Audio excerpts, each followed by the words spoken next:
Amigos, amigas, sean todos ustedes bienvenidos, bienvenidas a una nueva edición de Café para Dos. Hoy hemos invitado a una persona polifacética, inquieta, por lo que he deducido en la previa de la grabación de este programa. Tomás Monsalve Díaz, que ha acudido a la invitación de Café para Dos. Bienvenido. Bienvenido. Gracias por venir. Tomás Monsalve Díaz, ¿que nace dónde? Nací en Las Palmas capital, el 23 de noviembre de 1958. Muy bien, ya en los albores, casi al empezar de la década de los 60. Sí. ¿Dónde estudió Tomás? Estudié el bachillerato en el Alonso Quesada, porque antes estudié en unos colegios pequeñitos ahí del barrio de Chamán, porque mis padres... Muy bonito el barrio de Chamán. Mis padres, desde que se casaron, fueron a vivir a Chamán, y allí yo tuve mi infancia, mi adolescencia y hasta que terminé el bachillerato allí, en el Instituto Alonso Quesada. Pero Tomás siente la inquietud del teatro en una época determinada, cuando casi ni existía el teatro aquí en la isla. Sí. Cuéntanos un poco, Tomás, cómo fue eso. Después entramos en materia con la literatura.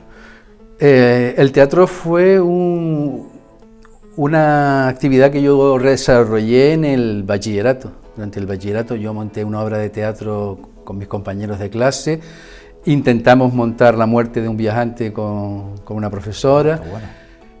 Hice yo la adaptación de la obra de teatro que representamos, fue de una novela que se llamaba La cárcel, de Jesús Zárate.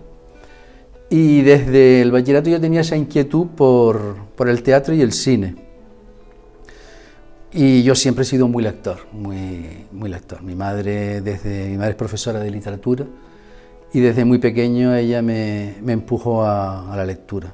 Digo, con 11 años yo me leí 100 años, 11 no, tendría 13, así, 100 años de soledad. Me encantó ya la novela sudamericana y a partir de ahí ha sido uno de mis referentes en literatura, todos los sudamericanos.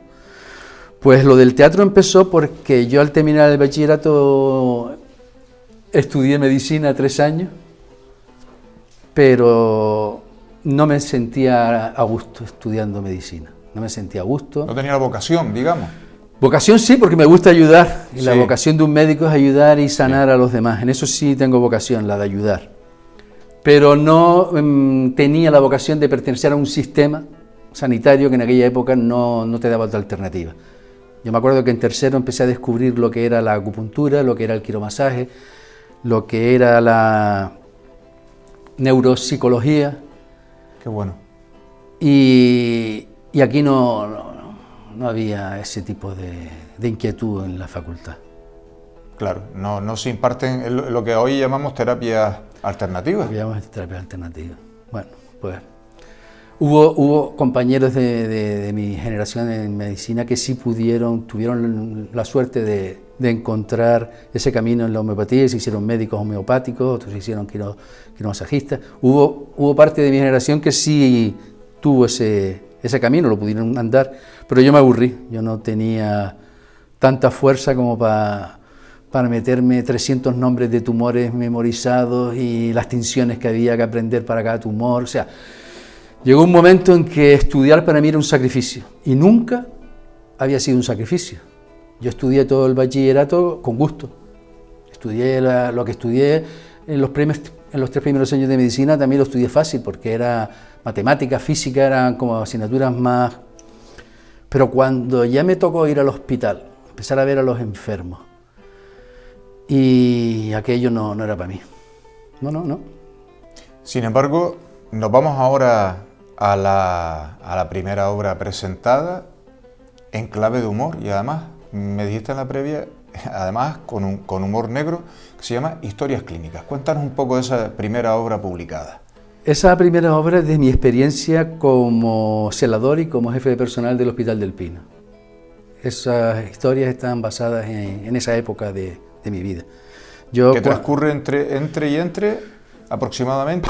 Entre los años 88, 10 años fueron, entre los 88 y 90 y algo. Finales de 80 y 90 avanzados. Sí.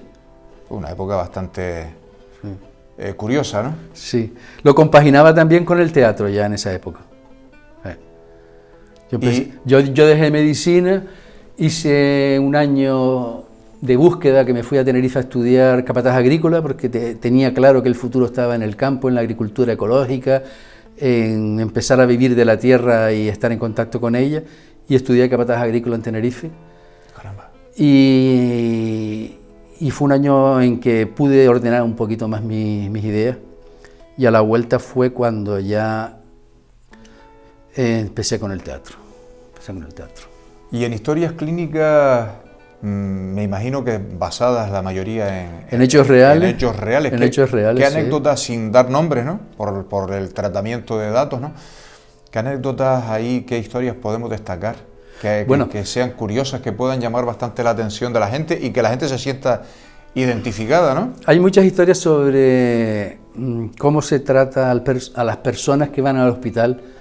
Esa persona que entra con una diabetes, con pendientes de operarlo ya, que lleva su tiempo y ya le dicen que ya la lista de espera ha corrido suficiente, la pierna ya se la pueden cortar. Y el hombre entra en el hospital y una de las historias es cómo se demora esa operación, porque sí es necesaria pero no es urgente, hay que operarlo, pero tampoco hace falta operarlo hoy, sino cuando hay un hueco y nos venga bien. Y el hombre pues sale de su casa, se instala en el hospital y empieza a vivir allí la agonía de que mañana lo operamos, mañana no me opera. Mañana lo operamos, mañana no me opera. Y así 7 días hasta que el cansado, el día de su cumpleaños, el hombre dice, mañana me operarán, pero yo me como las galletas y me como el chocolate que tengo aquí en la... Claro, ya estaba cansado de esperar. Exacto. Dice, ahora que esperen por mí, ¿no? Exactamente. Ahí decide el hombre que esperen por él. ¿Eso es significativo del síntoma de cansancio y de agotamiento que tiene la población con respecto a nuestro sistema sanitario? Las mal llamadas listas de espera, que eso es para hoy. Cuando yo estoy enfermo hoy, no estoy enfermo dentro de 3 meses o de 6 meses, estoy enfermo hoy.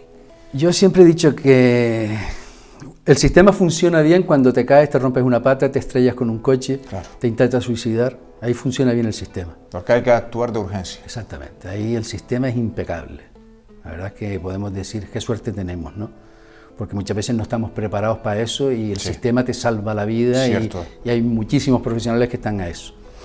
Pero cuando se trata de que tu salud día a día te cuiden, ahí, amigo, te dan una cartillita, una tarjetita y búscate la vida. Lo cotidiano, ¿no? Sí, lo cotidiano. Te dan una tarjeta sanitaria y búscate la vida, porque no hay una atención primaria con el mimo suficiente para que las personas nos sentamos atendidos. Madre mía. Gran Canaria, Cuba e Inglaterra. Nos vamos a ir a la segunda. Es que me llamó poderosamente la atención, recopilando datos para hacerte la entrevista, Tomás, cuando los espíritus llenaban los espejos, que es este libro que ustedes ven. Tomás se basa en una historia que transcurre casi nada en 3 continentes, ¿no? Nosotros que estamos aquí cercanos a África, Inglaterra allá en Europa, otra isla, y otra isla que es Cuba. 3 islas, las 3 distintas, las 3 en 3 continentes diferentes. Cuéntanos un poco. Es significativo que sean 3 islas y que en las 3 haya mucha tradición de espiritismo y de espíritu. Por eso en la novela nombro que son importantes las 3. Y además las 3 islas tienen entre sí muchos elementos comunes. La emigración de Canarias a Cuba, la colonización económica de los ingleses a los canarios, el aporte económico que supuso esa integración del mundo inglés en Canarias es muy importante para el desarrollo de la sociedad aquí. Y para mí el poner Londres, el poner Cuba y el poner Gran Canaria también me sirvió para ver cómo en esas 3 islas, con 3 culturas diferentes, se habla de los espíritus. En las 3 se habla de los espíritus, pero en las 3 se habla de forma diferente. Aquí en Canarias teníamos a las santiguadoras, que eran las mujeres encargadas de mantener la salud de la población, mayormente. ¿Las que arreglaban la madre? Las que arreglaban la madre, las que te echaban un rezado, las que atendían un parto, las que atendían a los animales también. Que yo conocí un médico titulado que arreglaba la madre, que además estaba cerca del barrio de Llamán, Sacaluga. Sacaluga, no lo conocí. Bueno, pero... después hablamos de eso. Y ellas eran las santiguadoras las encargadas, como te decía, de mantener la salud de la población, porque, por ejemplo, en la época que se desarrolla la novela, a final del siglo XIX, habían 50 médicos para toda la isla de Gran Canaria. Por lo tanto, una población de unos 20.000, 30.000 habitantes, 50 médicos no la cubrían. Claro. Y además esos 50 médicos tenían su despacho mayormente en la capital. Así que en sitios rurales estábamos muy cojos. Entonces, la mayoría de la población sabía que sus remedios naturales con las personas cercanas los tenían a mano. Lo que ocurre con las santiguadoras es que siempre en Canarias ha sido una historia mal contada. Ha sido una historia mal contada porque la han contado desde el punto de vista etnográfico, folclórico, como algo anecdótico de la tradición popular, y nunca se ha contado desde la esencia de qué eran estas mujeres. Estas mujeres, la mayoría, eran medium. Significa que tenían la capacidad de conectar, de percibir, ¿no? De percibir, y eso les ayudaba en su trabajo, en su función. Ellas hablaban con las personas un lenguaje que estas personas pudiesen entender, que era el santiguado y el rezo. ¿Por qué? Porque eso alejaba cualquier viso de brujería o cualquier toque de algo prohibido por la Iglesia, que siempre ha estado muy castigado aquí en las islas. Aquí se quemó en el siglo XIX, a final del siglo XIX se quemó a una persona, me lo dijo el otro día Pepa Aurora en Ingenio, por bruja. Pues sí, se han quemado muchas. Aquí se han quemado muchas, pero mira hasta el punto en que llegamos. Hasta finales, ¿no? del siglo XIX. Entonces la verdadera esencia de qué son las santiguadoras yo lo reflejo aquí en mi novela. Son mujeres con unas capacidades psíquicas que en Europa se llamaban medium. ¿Piensas que se le hace justicia, por tanto, con esta obra? Al buen hacer de toda esta gente. Sí, para nada son brujas, para nada son... No habían malas intenciones, sino buenas. Buenas intenciones. De todas formas, el nombre de santiguadora es un título. Claro. Es un título. Vamos a ver, me explico. Cuando empezaron los tribunales de la Inquisición a perseguir mujeres por toda Europa, y a los hombres también, pero a las mujeres mucho más, porque todas ellas tenían muchas más capacidades psíquicas que los hombres, cuando empezaron a perseguirlas, ellos tenían que en sus tribunales acusarlas de un delito. Y para acusar a alguien de un delito tienes que tipificar el delito. Claro. Entonces empezaron pues a poner, tú eres bruja, tú eres santiguadora, tú eres hechicera, tú eres bruja blanca, tú eres curandera, y en función del delito pues te daba la pena.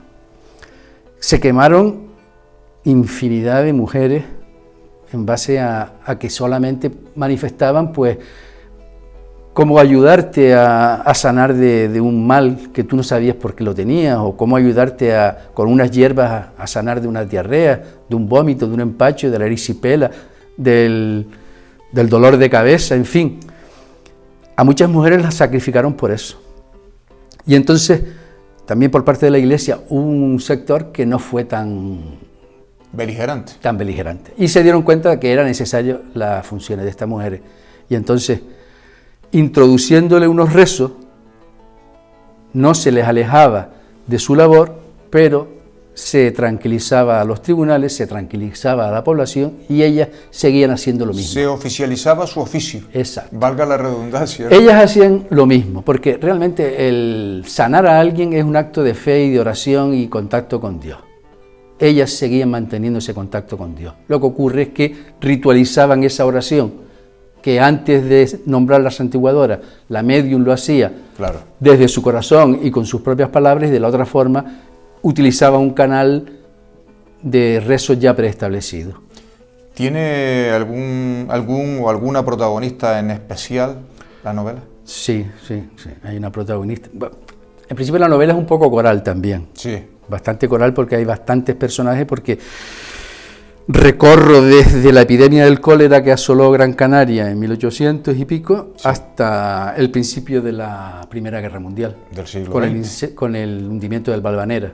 Ahí se acaba la novela. Es un largo recorrido. Exacto. Es un largo recorrido, además es una historia de la Gran Canaria fructífera, donde Gran Canaria empieza a florecer con su puerto de la luz y demás, ¿no? Efectivamente, en la novela hablo del nacimiento del Puerto de la Luz. Qué bueno. Cómo los trabajadores empezaron a ir a ese puerto, quién originó la idea original, cómo se movió todo el nacimiento del puerto, la necesidad de ese puerto en base a los cultivos de plátano que los ingleses implantaron en el norte de Gran Canaria. Protagonistas tenemos una familia inglesa que viene a sentarse en Gran Canaria a cultivar plátano. Y también atraídos por el glamour que tenía en aquella época Gran Canaria. Está la escritora Olivia Stone, que relataba mucho y muy bien sobre Gran Canaria. Pues una familia inglesa que se asienta en Gran Canaria. Tenemos una familia de agricultores que viven en una finca de Gran Canaria. Esa finca es la que compran los ingleses porque esta finca pierde el agua. Entonces el dueño pues decide vendérsela a un inglés que estará loco si quiere plantar y vemos lo que consigue, ¿no? Qué bueno. Y luego hay también un personaje que vive en esa finca desde niño y es un hijo bastardo del dueño de la finca. Y por eso desde pequeño siente esa marginación y es por lo que se va a Cuba. Y es por lo que la historia también se cuenta en Cuba y todo. Él a la vuelta, todo lo que habla de la inmigración, cómo se organiza la inmigración, por qué es necesaria la inmigración.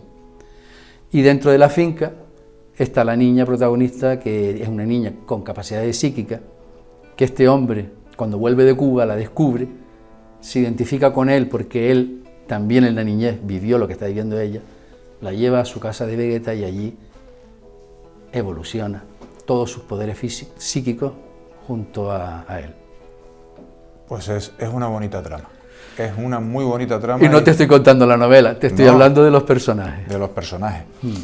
Antes nombraste a Pepa Aurora, sí, que te contó lo de la quema de esa última bruja, una de las últimas víctimas de la Santa Inquisición. No era bruja ni nada, o sea, le pusieron el título y... Presunta, vamos. Sí, se les olvidó tipificar a la Santa Inquisición el tema de los violadores y pederastas. Eso se les olvidó a ellos de tipificarlo.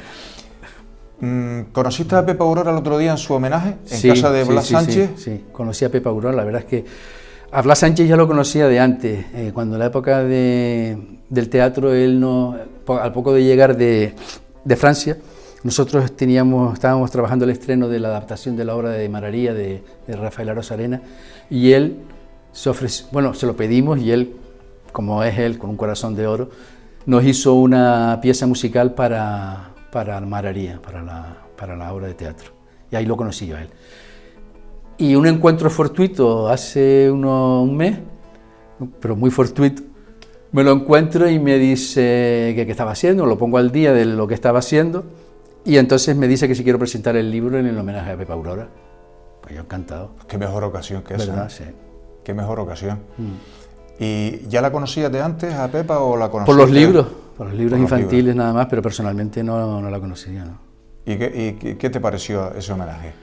¿Cómo lo viviste? Mira, ¿lo viviste en primera persona? Lo viví en primera persona porque estuve allí presentando el libro y tal, pero fue tan intenso para mí que sobre la marcha no pude hacer nada. Entonces escribí una carta para ellos dos. El homenaje fue el 25 de marzo y el 31 de marzo fue cuando yo escribí esto. Muy bien. Adelante. Y como no se los he podido hacer llegar, pues yo creo que ahora es el momento. Ahora es el momento.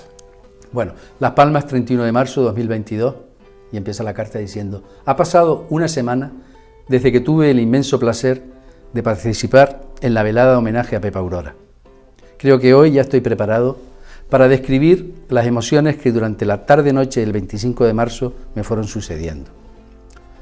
Si alguna vez yo tuviese que definir qué es un artista, creo que con describir a Blas Sánchez ya me entendería. Su capacidad para transmitir la pasión por la música, el cariño y el afecto con que te acoge en su casa, no tienen límite. Desde que entras te encuentras con cuadros, esculturas, instrumentos musicales, y sin saber cómo te ves envuelto en un aura de magia y tradición difícil de explicar, pero agradable, entrañable y casi real. En realidad su casa no es solo su casa, también es la casa de la Fundación, ya que en esta etapa de su vida, su obra y él están tan fundidos que uno sin el otro serían irreconocibles. A quien es grande entre los grandes se le reconoce en la mirada limpia, en la sonrisa franca y en la capacidad de encontrar el humor que pueda disfrutar tanto un niño como un adulto. Pues gracias a los dos por haberme invitado.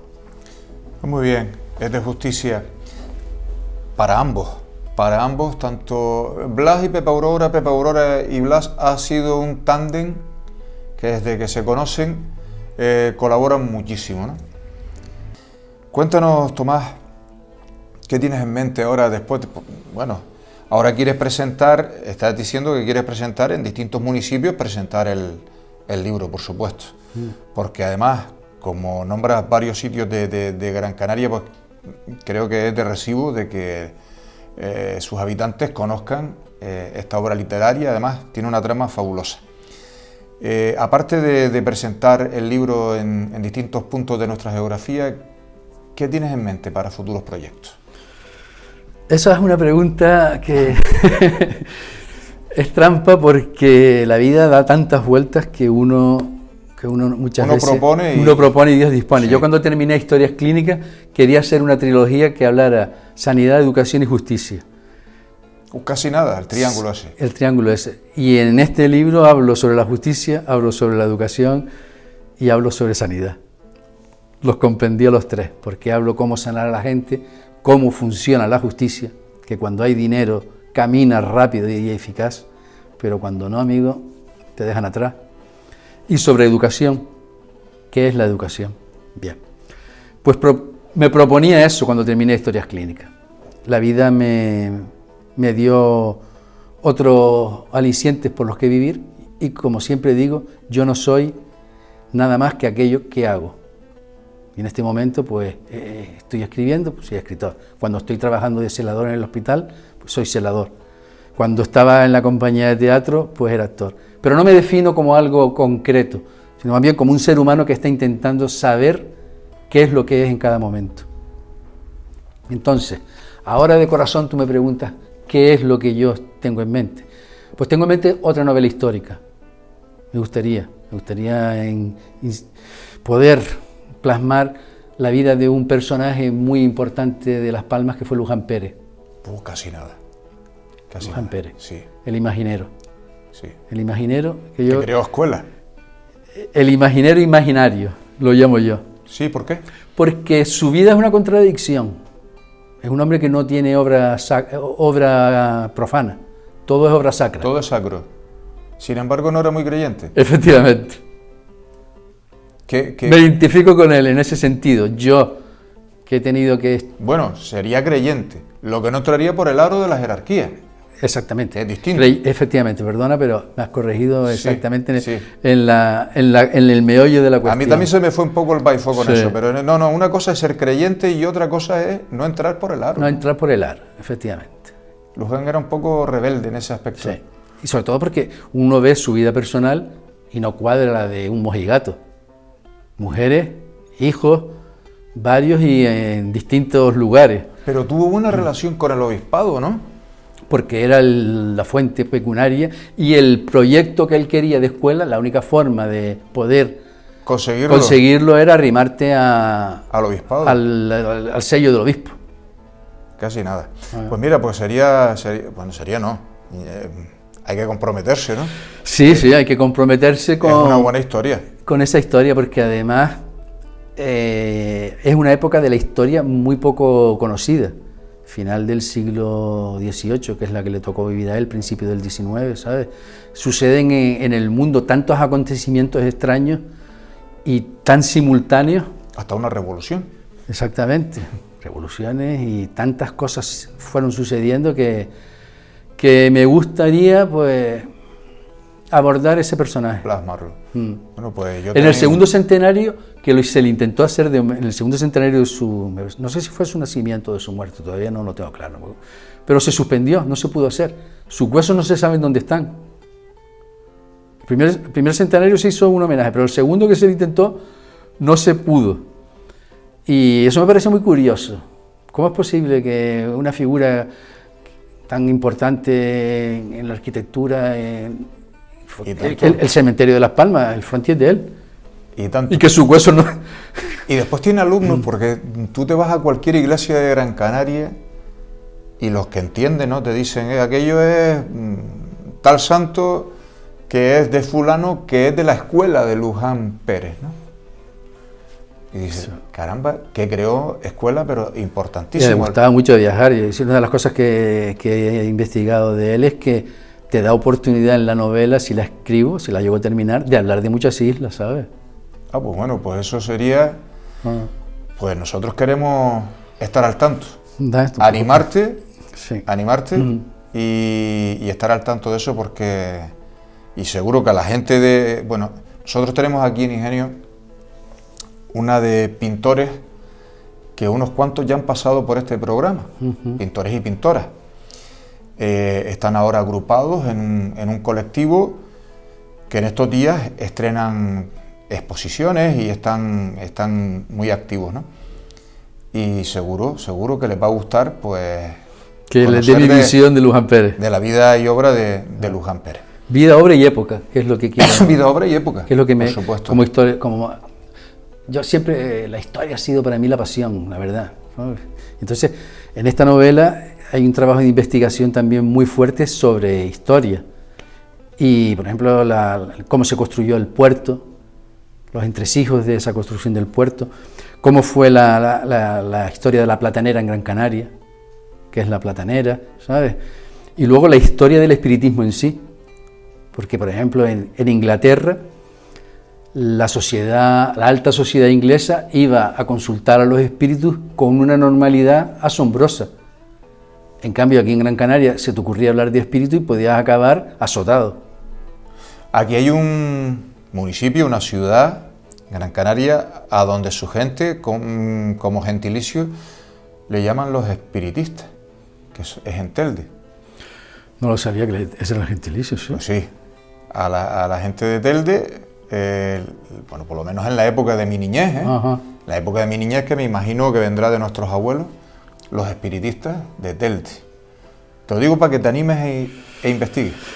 Pues a mí lo que me llamó la atención también cuando empecé a estudiar todo el mundo de los espíritus y la espiritualidad es no voy a hablar complot, pero sí voy a hablar de la campaña de información sesgada, transgiversada y malintencionada que hay acerca de esta realidad. Desde Hollywood, de autoridades. Desde Hollywood y toda la comunidad llamada científica. Te cuento. A final del siglo XIX, cuando empezó el movimiento espiritista a propagarse por el mundo, los científicos no tenían herramientas a su alcance para poder explicar el fenómeno que estaba sucediendo. Que se moviera una mesa, que la gente tuviese manifestaciones ectoplasmáticas. A todo eso no había una respuesta científica y el no tenerla fue lo que les llevó a negarlo. La impotencia. La impotencia por no poder explicar la evidencia les llevó a negarlo, en un acto de soberbia absoluto. El científico tiene que tratar de ver la realidad con objetividad y explicarla si está a su alcance, y si no, seguir estudiando hasta que la pueda explicar. No fue hasta el año 1920, con la aparición de la mecánica cuántica y la física cuántica, cuando se empezó a descubrir que los fenómenos espíritas, que la materia puede atravesar las paredes, de que una cosa puede estar en dos sitios al mismo tiempo. Albert Einstein. No, la cuántica. Albert Einstein empezó con la mecánica cuántica. Se peleó con ellos, sí. Exactamente. Pero estamos hablando de los filósofos, porque eran filósofos también, eran una gente que pretendía estudiar el mundo en su concepto general.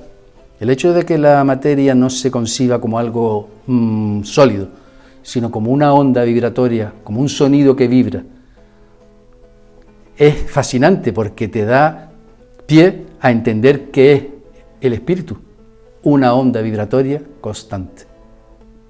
Nosotros estamos vibrando ahora en una dimensión que es densa, que es pesada, en la que podemos comunicarnos porque tenemos 5 sentidos preparados para esto. Pero tú imagínate que en vez de ojos tienes microscopio. Ya lo decía Ramón y Cajal, el mundo sería terrible, porque veríamos aquello que no entendemos. Y si en vez de ojos con microscopio tuvieran telescopio, nuestra realidad sería distorsionada. Claro, distorsionada. Distorsionada. Un ciego ve una cosa que yo no veo. Una persona sin olfato distingue una realidad diferente a la mía. Entonces, lo que nos ha enseñado toda la mecánica cuántica es que la realidad está en función del observador y de sus capacidades a través de los sentidos. Si en el siglo XIX se hubiese sabido esto, el movimiento espírita hubiese caminado de otra manera. En Hollywood se han empeñado en asustar a la gente, en boicotear este mensaje. Bueno, lo comercializan todo. Lo comercializan, lo banalizan, claro. Y además te enseñan que esto es fantasía, con lo cual ya te predisponen a que no te lo creas, a que no estudies, a que no verifiques. Yo no estoy diciendo que creas, no, te estoy diciendo verifica. Yo no creo, yo estudio y verifico. Es la única forma de estar seguro, porque la creencia no lleva a nada. Pues muy bien. Tomás, estaríamos horas y horas. De hecho, pensamos contar contigo en otra ocasión, sobre todo cuando estés perfilando esa obra. Yo te voy a coger por banda, como decimos aquí los de la zona, voy a cogerte por banda y comprometerte. Si quieres lanzar algún mensaje, tienes tu cámara aquí, despedirte de nuestra audiencia, te sorprenderá, porque como hemos tenido invitados variopintos, el primer invitado de Café para Dos, ¿sabes quién fue? Blas Sánchez. Fue Blas Sánchez. Y yo creo que eso... Es un honor. Sí, pues de ahí empezamos a caminar y hemos traído gente del mundo de la cultura, de la historia, menos política, todo lo demás. Yo creo que hacéis un trabajo excepcional, la verdad que sí. Gracias por haber invitado. Pues a ti, Tomás Monsalve Díaz. Y esta obra... Decirles dónde lo pueden adquirir, el libro. Perfecto, sí. Además, estamos haciendo el montaje para poner sobreimpreso tu página web. Sí, porque realmente a mí me gustaría que siempre que pudiesen me lo comprasen a mí directamente a través de mi página web, porque los ingresos yo se los mando por correo sin coste alguno, se los mando dedicado a la persona. Claro. Y para mí es el ingreso más neto. ¿Cuál es la página web? TomásMonsalvedía.letrame.com. Perfecto. Para que luego la sobreimpone. La sobreimpone. De todas formas, si lo quieres adquirir a través de las librerías, también está en la mayoría de las librerías de Las Palmas. En vecindario también la tienen en la librería de vecindario. Y es un libro que es bastante asequible. Y sobre todo, despierta el interés por conocer un poco más de la historia de Gran Canaria y de la espiritualidad de cada uno de nosotros. Y además a tu espalda hemos incorporado hoy una pequeña biblioteca particular nuestra, donde va a ir este libro que va a formar parte de la biblioteca de Bregando Televisión y de Café para Dos, porque ya hemos traído bastantes literatos y nos decíamos, tenemos que inaugurar nuestra mini biblioteca. Pues aquí te dejo el ejemplar para que se vaya alimentando, ¿no? Sí. Y que rule. Pues fíjate, hoy eres el encargado de inaugurarla. Pues un placer y un honor. Para nosotros también. Gracias, Tomás Monsalve Díaz, por estar con nosotros y seguiremos contando contigo para cualquier otra ocasión. Llámame cuando quieras. Muchas gracias. Ustedes ya lo saben, semana tras semana intentamos llevarles a ustedes pues todo aquello que nos interesa. Cultivarnos, informarnos, aquí en Bregando Televisión, en tu programa Café para Dos. Sean felices.